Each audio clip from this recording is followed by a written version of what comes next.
Bom, então vamos falar sobre Tribunal do Júri, parte 5. Na aula de hoje nós vamos dar continuidade ao nosso curso de Tribunal do Júri, um curso extremamente importante para quem vai fazer concurso público nessa área. Vamos começar falando sobre o rol dos culpados e a intimação. Rol dos culpados. Quem é pronunciado não está condenado. Nós já sabemos, vimos na aula anterior, que a pronúncia é uma sentença que é proferida quando existe indício da autoria e prova da materialidade de crime doloso contra a vida. Logo, quando a pessoa é pronunciada, ele ainda não foi condenado, ainda não existe uma sentença penal condenatória. Logo, não é culpado. Pelo princípio da inocência, a pessoa só é considerada culpada depois que houver o trânsito em julgado da sentença penal condenatória. Consequentemente, o seu nome não pode ser lançado no rol dos culpados. Aliás, nós tivemos uma alteração recente do Conselho Nacional que estipula que justamente não haja mais essa questão do rol dos culpados. Não há dúvida nenhuma de que se a pessoa já foi condenada, ela vai para o rol dos culpados. Agora, se ela não foi condenada, se ela foi apenas pronunciada e foi contra ela há uma suspeita de que ela tenha praticado um crime doloso contra a vida, então eu vou ter a possibilidade dela ser pronunciada, mas como ela ainda não é culpada, não é considerada culpada, quem vai dizer se ela é culpada são os 7 jurados do Conselho de Sentença, ela apenas foi pronunciada, vigora aí o princípio da presunção de inocência, ainda não transitou em julgado, consequentemente, ela não poderá ter o nome lançado no rol dos culpados. Rol dos culpados e intimação. Sobre a intimação então deve ser feita pessoalmente ao acusado, ao defensor nomeado e ao MP, ao defensor constituído, ao querelante e ao assistente de acusação. Quando eu digo que ela tem que ser feita pessoalmente ao acusado, significa que não se admite intimação por aviso de recebimento. Também em relação ao defensor nomeado, que é aquela pessoa que foi nomeada advogado do acusado, portanto deve ser aquela pessoa que vai fazer a defesa do acusado em juízo, justamente porque ele é um defensor nomeado, eu tenho que fazer a intimação pessoal dele. E ao Ministério Público, nós já sabemos que o Ministério Público, em toda e qualquer hipótese, deve ser intimado pessoalmente.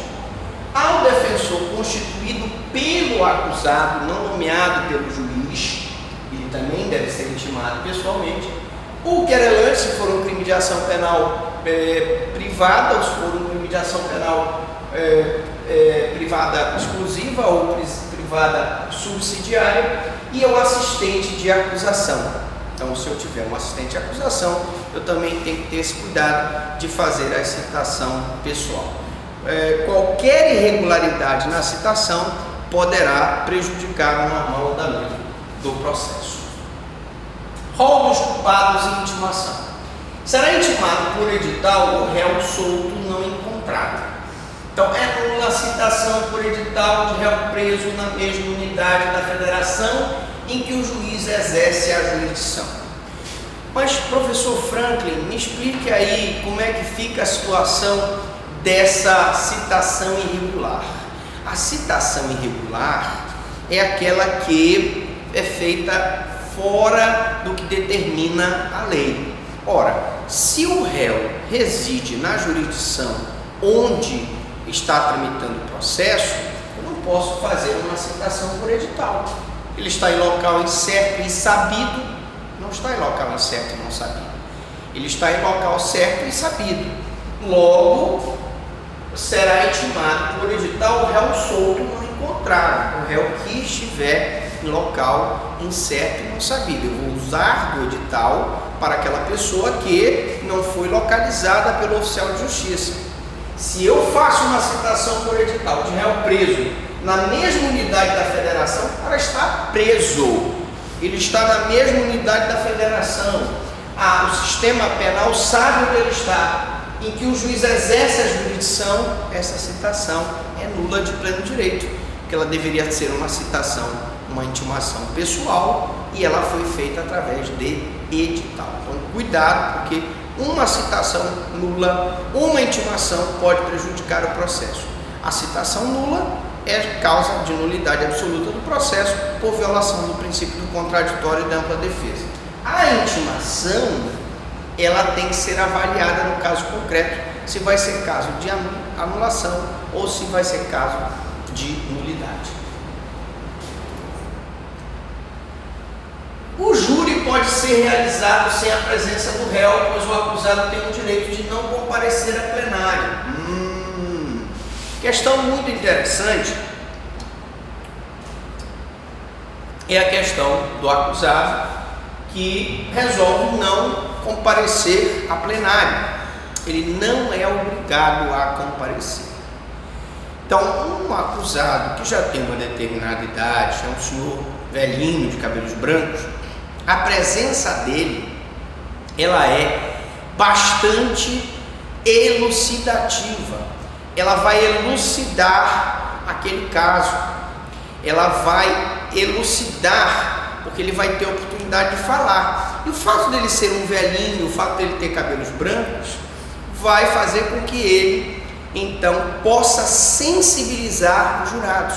Existem acusados que vão para o júri, inventam desmaio, inventam choro, vomitam no plenário, tudo para sensibilizar os jurados. Agora, é preciso ressaltar que pela nova sistemática, o réu, ele não é obrigado, né, a comparecer perante o julgamento, se não é causa de decreto de prisão preventiva pelo não comparecimento do réu, porque é um direito que lhe assiste não comparecer caso não queira. Vamos falar agora sobre a interrupção da prescrição e recurso. Sobre a interrupção da prescrição, a pronúncia é causa interruptiva da prescrição, ainda que o tribunal do júri venha a desclassificar o crime.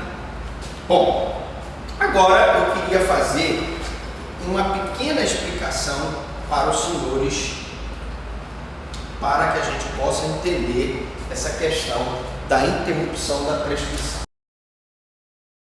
Para o quadro, para nós explicarmos. Ora, eu tenho um crime que foi cometido em 1991.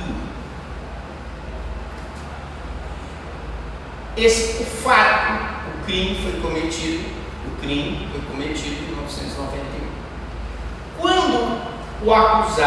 Quando é recebida a denúncia em 1998, o recebimento da denúncia, ela é a primeira causa interruptiva da prescrição. O que significa a causa interruptiva da prescrição? Significa que se a prescrição contou aqui 91, 92, 93, 94, 95, 96, 97, 98, quando houver o juiz receber a denúncia, vai começar a contar a prescrição do zero. Esse prazo de 7 anos que passou aqui, ele é eliminado e a prescrição passa a contar do zero. Isso que significa a causa interruptiva da prescrição. Bom, além disso, se em 1998 eu tenho a pronúncia em 2008, essa pronúncia aqui, a pronúncia, ela é também uma causa interruptiva da prescrição. Por quê? Porque a pronúncia é causa interruptiva da prescrição. Então, a prescrição que contou de 98 para 2008, nós tivemos aí 10 anos, e esse prazo será novamente contado do zero como a pronúncia. Quando eu digo aqui, quando a súmula 191 do STJ diz ainda que o tribunal do júri venha a desclassificar o crime, significa dizer o seguinte, que mesmo que depois de pronunciado e submetido a julgamento perante a sessão do júri, não é isso? E ele então venha a ser absolvido ou venha a ser desclassificada a acusação, retirando da competência do júri por não ser crime doloso contra a vida, a pronúncia continua sendo causa interruptiva da prescrição. Então preste atenção, a causa interruptiva da prescrição, a primeira causa, o recebimento da denúncia, conta do zero, com a pronúncia também conta do zero, ainda que na sessão do júri nós tenhamos a hipótese de julgamento, de desclassificação do crime, certo? Vamos para o recurso. Professor Franklin, qual é o recurso que cabe da pronúncia, né? Da sentença de pronúncia, cabe recurso em sentido estrito. Então, pela sistemática do Código Penal, cabe recurso em sentido estrito da sentença de pronúncia. Quando o juiz ACO ou o tribunal adquem reforma a sentença de pronúncia, chama-se despronúncia. Então, o que é despronúncia? Despronúncia é quando o juízo ACO pronunciou o acusado e aí o advogado do réu, ele vai então vai interpor um recurso em sentido estrito. Esse recurso em sentido estrito vai para o Tribunal de Justiça e o Tribunal de Justiça então vai reverter a decisão de pronúncia. O que o juiz ACO havia decidido, entendendo que havia indício da autoria e prova da materialidade, o tribunal vai dizer que não há indício da autoria e prova da materialidade do crime doloso contra a vida. E essa decisão do tribunal que reverte a decisão de pronúncia é chamada de despronúncia. O juiz pode modificar a sua decisão pelo efeito regressivo do recurso em sentido estrito. O que significa isso, professor Franklin? Significa que o cidadão, ao interpor recurso em sentido estrito, pode, com seus argumentos, sensibilizar o juiz, o recorrente, e o juiz que havia pronunciado o acusado, ele pode voltar atrás daquela pronúncia, porque ele pode se retratar. O recurso em sentido estrito, assim como o agravo do instrumento no processo civil, o recurso em sentido estrito no processo penal tem efeito regressivo, ou seja, o juiz pode se retratar da decisão de pronúncia. Então aqui nós temos uma súmula, né? Súmula da 721 do Supremo Tribunal Federal. A competência constitucional do júri prevalece sobre o foro por prerrogativa de função estabelecido exclusivamente pela Constituição Estadual. Muito bem. Se eu tenho um foro por prerrogativa de função estabelecido pela Constituição Estadual, ele não vai prevalecer pela questão do foro especial do júri.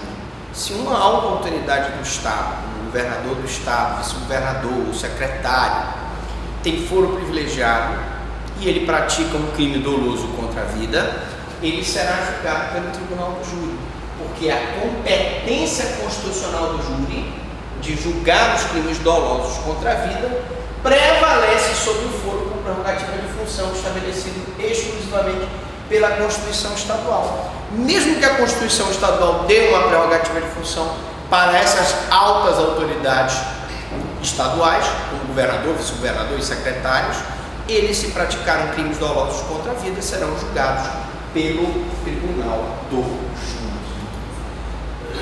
E aí, lógico, se eles têm foro por prerrogativa de função, vão ser julgados pelo Tribunal de Justiça e o júri será feito pelo próprio Tribunal de Justiça. Vamos falar da impronúncia, conceito e objeto. Bom, a impronúncia trata-se de sentença interlocutória mista terminativa, pois põe fim ao processo sem julgamento do mérito. Professor Franklin, quando é que acontece a impronúncia? A impronúncia acontece quando o juiz não se convence que existe indício suficiente da autoria e prova da materialidade do crime doloso contra a vida. Quando nós dizemos que a impronúncia é uma sentença interlocutória mista terminativa, veja, ela é terminativa, ela não é definitiva, tá? Porque eu posso buscar novas provas da autoria e da materialidade e reverter a sentença de impronúncia. Então ela é mista terminativa, ela põe fim ao processo sem julgamento do mérito, porque não vai se entrar no mérito se ele matou ou não a pessoa, se ele praticou o infanticídio ou não, se ele praticou o aborto ou não, se ele praticou o auxílio ao suicídio ou não, porque ela vai já considerar que não há indícios suficientes da autoria e prova da materialidade do crime doloso contra a vida. Então, ela é terminativa, ela não é definitiva, portanto eu posso ainda ter a hipótese de, havendo novas provas, conseguir provar a questão da acusação contra aquela pessoa. Qual o objeto da impronúncia? A impronúncia, assim como nós explicamos sobre a pronúncia, a impronúncia e a absolvição sumária e a desclassificação, são quatro decisões que são proferidas no final da primeira fase do júri e que tem como objetivo ou submeter o acusado a julgamento ou não submetê-lo a julgamento. A impronúncia, ela não o submete a julgamento, mas ela não julga o mérito, ela não entra na questão se realmente ele praticou ou não um crime doloso contra a vida. Ela apenas atesta que naquele momento processual não existem provas suficientes para a de autoria e materialidade do crime, uma vez que consiste na rejeição da acusação que foi considerada manifestamente infundada. A acusação manifestamente infundada é aquela que não consegue provar a autoria, que foi aquela pessoa que matou aquela outra pessoa. Ela não consegue provar a materialidade, que é porque o corpo desapareceu. Então nós temos aí a considerada infundada. Coisa julgada e recurso. Bom, a questão é, professor Franklin, a impronúncia faz coisa julgada material ou faz coisa julgada formal? A força da coisa julgada da impronúncia é só naquele processo ou ela se expande para um outro processo? Bom, a impronúncia não faz coisa julgada material. Por que ela não faz coisa julgada material? Porque aquela decisão de impronúncia só vale naquele processo que não ficou provada a autoria e materialidade do crime doloso contra a vida. Em outro processo, numa outra situação, com outras provas da autoria e materialidade, eu posso provar que aquela pessoa realmente praticou aquele crime, podendo ser instaurado novo processo desde que sejam encontradas novas provas. Quer dizer que a impronúncia ela faz coisa julgada formal, que a validade dela só é dentro daquele processo, a sua validade não se estende para outro processo. E se eu tiver novas provas, eu posso então reabrir o caso e fazer com que aquele acusado seja pronunciado. A absolvição sumária, atenção, só existe quando ficar provada causa excludente de ilicitude. Quer dizer, professor, que a absolvição sumária, que é uma das 4 decisões no final da primeira fase do júri, é aquela decisão que reconhece que o acusado praticou o crime doloso contra a vida albergado por uma excludente de ilicitude. legítima defesa, estado de necessidade, estrito cumprimento do dever legal e exercício regular do direito. Exatamente. Se o acusado tiver praticado o crime em legítima defesa, matou para se defender, ele não pode, então, ser condenado porque ele praticou o crime sob o manto de uma excludente de ilicitude.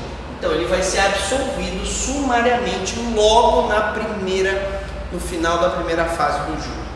Quando o réu é acusado de ter praticado crime de homicídio contra a vítima e ocultado seu cadáver, e aí sem o cadáver nós não temos teoricamente a prova da materialidade, a impronúncia fará coisa julgada material, contudo essa hipótese é rara. O que nós estamos falando aqui, nessa hipótese desse slide, é o seguinte: imagine que o acusado, uma pessoa foi acusada de ter matado outra. Não só foi acusado de ter matado, por ter ocultado o corpo, certo? E aí, ele foi impronunciado. Considerou-se que ele não tinha prova, indício da autoria e prova da materialidade para condenar. Consequentemente, ele não foi submetido a julgamento pelo tribunal do júri. E aí, a vítima apareceu viva. Se a vítima aparece viva, eu vou ter uma única hipótese rara em que a impronúncia fará coisa julgada material. Por que, professor Frank, que ela faz coisa julgada material? Porque se a vítima apareceu viva, o juiz, quando impronunciou o acusado, dizendo que não foi ele que matou, que não existia indício da autoria e prova da materialidade, estava correto, e com a vítima aparecendo viva, aquela sentença de impronúncia, nessa hipótese, faz coisa julgada material. Recurso. Da sentença de impronúncia, cabe o recurso de apelação, que é interposta da sentença definitiva com o fim de que se proceda novo exame do assunto. O recurso de apelação vai ser um recurso que vai ser interposto da sentença de impronúncia com o fim de que se proceda o reexame do assunto. Professor, por que a impronúncia cabe apelação e por que a pronúncia cabe recurso no sentido estrito? Bom, a impronúncia, ela não submete o réu ao processo. Então, ela realmente finaliza o processo ali. Então, essa decisão, ela é uma decisão que dá fim ao processo. Ela é uma sentença definitiva, tá? Ela é uma sentença definitiva no sentido de que ela está, se ela transitar em julgado, ela vai impedir que o réu seja submetido a julgamento. Daí porque, por ela ser definitiva e não terminativa, como é a pronúncia, ela cabe à apelação. Já a pronúncia não. Quando você pronuncia, o juiz pronuncia uma pessoa e submete ela a julgamento perante o tribunal do júri, essa pronúncia ela é terminativa. Ela não vai terminar o processo ali. O processo só vai ter uma decisão definitiva quando os 7 jurados julgarem aquela pessoa. Daí porque da sentença de pronúncia cabe o recurso em sentido estrito. Lembrando que o recurso em sentido estrito da sentença de pronúncia excepcionalmente tem efeito suspensivo sobre o julgamento pelo plenário, porque não é coerente que o juiz prossiga no julgamento, havendo um recurso em sentido estrito, uma vez que o tribunal pode reverter aquela decisão de pronúncia, despronunciando o acusado. Se ele for submetido ao julgamento, ele pode ser condenado e depois o tribunal pode vir dizer: epa, você condenou o cidadão, mas nós aqui resolvemos despronunciar. Então, aqui, essa apelação aqui, ela é interposta da sentença de pronúncia com o objetivo de que seja reexaminado a questão da impronúncia pelo tribunal. Professor, como é que fica a questão quando o réu é acusado de crime contra a vida e mais um outro crime, que é o famoso crime conexo? Isso aqui é muito interessante, preste muita atenção, porque isso cai muito em prova da OAB e prova de concurso. Primeiro, quando o réu é acusado de ter praticado homicídio doloso em concurso com tráfico de drogas e ficar provada a inexistência do tráfico, então preste atenção, ele era um traficante, supostamente foi acusado de ser um traficante e por briga no ponto de venda de drogas ele acabou matando o traficante rival, pelo menos essa era a acusação. Só que ele foi acusado de homicídio doloso com tráfico, mas durante a instrução não fica provado o tráfico, fica provado só o homicídio. E aí só fica provada então a existência do homicídio. O magistrado então deve pronunciar o réu por ambos, tá? E o júri será competente para o julgamento do tráfico e do homicídio. Mas, professor, ele deve pronunciar o acusado por um crime que ele sabe que não ficou provado? Sim, porque quem tem que dar a palavra final sobre o crime conexo não é o juiz na primeira fase do julgamento. São 7 jurados do Conselho de Sentença que vão dar a palavra final sobre o crime conexo. Se o juiz, na primeira fase do júri, na primeira fase do tribunal do júri, ele pronuncia o acusado pelo homicídio e impronuncia o acusado em relação ao tráfico, ele retira do julgamento um crime que eventualmente poderia ser decidido pelos jurados. Então eu tenho um crime aqui em que ele foi pronunciado e o outro retira, subtrai do júri o tráfico.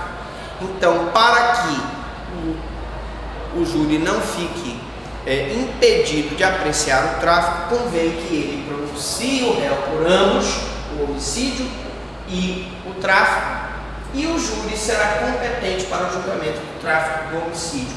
Lógico, se o advogado de defesa vai no júri mostrar para os jurados que não ficou provado o tráfico.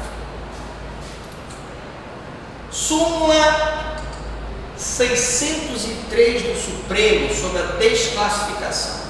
A competência para o processo de julgamento de latrocínio é do juiz singular e não do tribunal do júri. Perigo. Bom, isso é uma questão muito simples, mas que às vezes os incautos acabam errando. Professor, o latrocínio é um crime doloso contra a vida? Se a pessoa matar para roubar, que é o latrocínio, a pessoa que mata para roubar, ou rouba e depois mata a pessoa, ele então está praticando latrocínio. O latrocínio é um crime doloso contra a vida? Não! O latrocínio é um crime contra o patrimônio.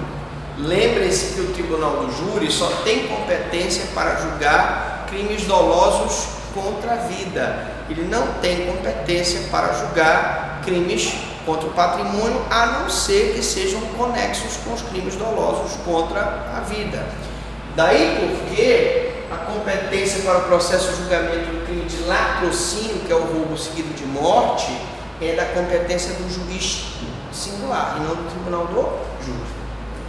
Bom, falando de desclassificação, vamos para o conceito e o cabimento. O conceito trata-se de sentença interlocutória mista não terminativa. Sentença interlocutória mista não terminativa. Interlocutória mista, ela decide uma fase do processo, ela está dizendo na desclassificação que o juiz, presidente do tribunal do júri, não se convenceu de que aquele crime foi praticado, não é um crime doloso contra a vida, e sim um crime patrimonial, uma tentativa, não é uma tentativa de homicídio, e sim uma lesão corporal, por exemplo.